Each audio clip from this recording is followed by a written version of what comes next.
All right, Brad. I hope you're doing well today. I have a couple of questions for you. Given Okay. that you're a successful loan officer here in Montgomery County and serving Maryland, Virginia, and D.C., I have a few questions for you that may be helpful to our listeners here, first-time homebuyers in particular. What trends are you seeing in the current real estate market right now? A lot of people rushing to buy houses before that December 1st drop dead date for the $8,000 first-time home buyer tax credit. Yeah, I've seen a lot of that myself. Being a buyer's agent, I've been working with a lot of folks and getting a lot of calls on that tax credit. We're all hoping that it'll be extended, but until it's in writing, we never know for sure. Yeah, so people, I feel like they're rushing. They're rushing for try to beat that time period. And normally I would say 50% refi, 50% purchase. But last month I had 23 closings and 16 of those were purchases. So the ratio for purchase to refis is a lot. It's a lot better right now with everyone rushing to do this before the time lapse. Gotcha. Well, let's hope that it gets extended, but until then, yeah, I think we should continue to do our part here to try to wrap this up so you get the 8 grand before December 1st, like you were saying. Right. Now, I know that you work with a lot of buyers, in particular, Brad. What challenges do today's buyers face as opposed to last year's buyers or years past? Today's buyers, I mean, the challenges is probably credit scores. Qualifying to get a mortgage has never been harder. I've been doing this 12 plus years, and I don't ever remember being as hard as it is today to get a mortgage. Where you used to be able to get FHA financing with a 550 credit score, which only required a 3% down payment. Now you need a 620 credit score, and the down payment's about 3.5%. So the credit score requirements that you're seeing have been increased. So you have to have a higher credit score to get into these loan programs, Right. as well as a higher down payment. I understand now it's 3.5% on FHA, whereas in the past it was 3%.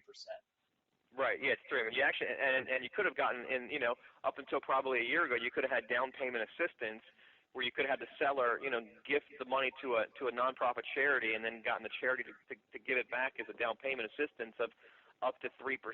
But now you got to have your own 3.5% into it, or a gift from family. So Right. that's a pretty big change. Also, that's probably limited the number of transactions this year over last. Yeah, that's certainly true. I mean, I've worked with a handful of buyers myself who are very attracted to the low prices they're seeing on these bank-owned properties and short sales, and then they meet with a lender, and unfortunately, it's just not there for them to execute that option right now because of the obstacles that you're mentioning. Mhm. Now, what are the more popular loan programs that a lot of buyers are using right now, and why, in your opinion, are they attracted to those loan programs? Yeah, I mean, I would say probably FHA. I've done more FHA business this year than I've probably done in my previous 12 years combined. Wow. Just because people are limited on how much money they have to put down. Like I said, the FHA credit score requirements are much more lenient than conventional. Conventional, you pretty much need to have a 700 credit score to get a decent rate on a mortgage, whereas in the past you only needed a 620. So conventionals raised the bar about 80 points, whereas the FHA, went from 550 to 620, so about 70 points. But it's a whole lot harder to get conventional financing. But I'd say the majority of my purchases are going, FHA. The sellers are, paying, on average about 3% towards closing costs and prepaids. And the rates are phenomenal. I mean, there's 30-year fixed money out there right now at 5% with no points.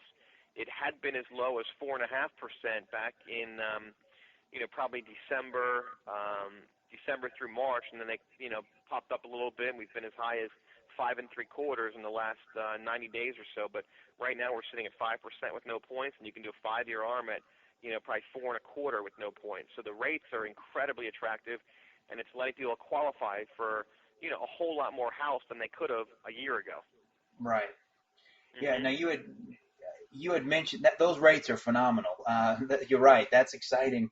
And you had mentioned a few loan programs that are available under the FHA umbrella. I mean, most buyers are familiar with the 30-year fixed program, but there Right. are some other programs under the FHA umbrella that are also, maybe an option for today's buyers. Can you talk a little bit more about? You had mentioned an ARM program. Yeah, I mean, you could do like a 5-year ARM where the rate is fixed for 5 years before it adjusts. So, there's a lot of people that are in the military, they get moved around every couple of years, and, they may not have a lot of money for a down payment, so FHA is a great option for them. And if you don't think you're going to be in a house for 5 years or more, then a 5-year ARM is probably a great tool because it could save you $150 a month or more on your payment. So, a lot of people are scared about ARMs because they think, that ARMs are bad and they got us into this housing crisis that we're in. But it's not necessarily the ARMs that were bad. It's the fact that people, put down no money, in 05 and 06 to buy properties. Mm-hmm. And then when the values plummeted 25, 30%, to them, they had no money in the game. So they felt like they could just walk away from the properties and they'd be unscathed. Whereas, when someone's putting in a down payment that they've had to work hard for, they're more likely to stick it out. Even if they're underwater on a property, they're more likely to stick it out than just, walk away from the property and just, forget the obligation that they, originally committed to. Right, right. Now, I get a lot of questions. You had mentioned the interest rates are very low right now, when they were as low as 4.5 too long ago. I get a lot of questions from my buyer clients about how quickly rates change and whether they should lock in a rate now or wait. And so they've asked me questions that I'm just going to pass along to you as the expert here, and you tell us. How quickly do these interest rates change?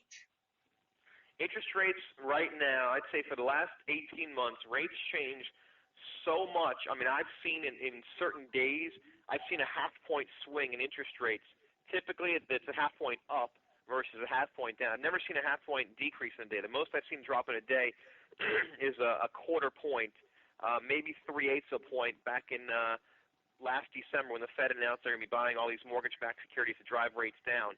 But I've seen rates go up a point and an eighth just in a week's period. And the most you've seen it increase in a day is a 0.5%. That's considered a pretty big jump, right? Yeah, so that's a significant jump. I mean, your head's spinning. Those days are probably the worst days in the mortgage business, and people are ready to throw in the towel. Gotcha. Now, how do buyers lock in these rates and secure the rates? Is there a fee for that? How does that work?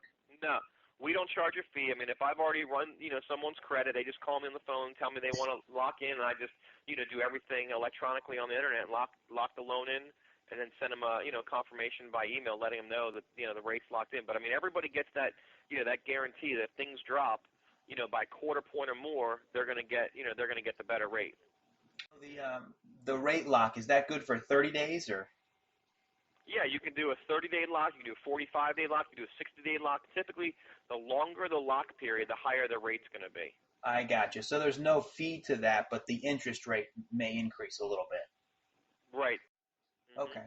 And then anywhere during that lock period time, if the rates go down, you'd mentioned, I believe it was 0.25%.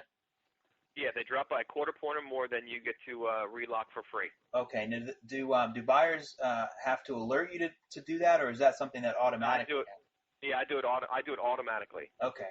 Well, Brad, I know that you're busy and we're running a little short on time here, but I know that you have a lot of experience and a lot of knowledge for the buyers out there. Is there anything that they should keep in mind here before deciding to purchase a property and apply for a mortgage that you'd like to share with us? What advice do you have to first-time home buyers? Just make sure your credit is in good shape and is close to perfect before you apply for a loan. I encourage everyone to pull a credit report at least once a year because 25% of credit reports have erroneous information on them.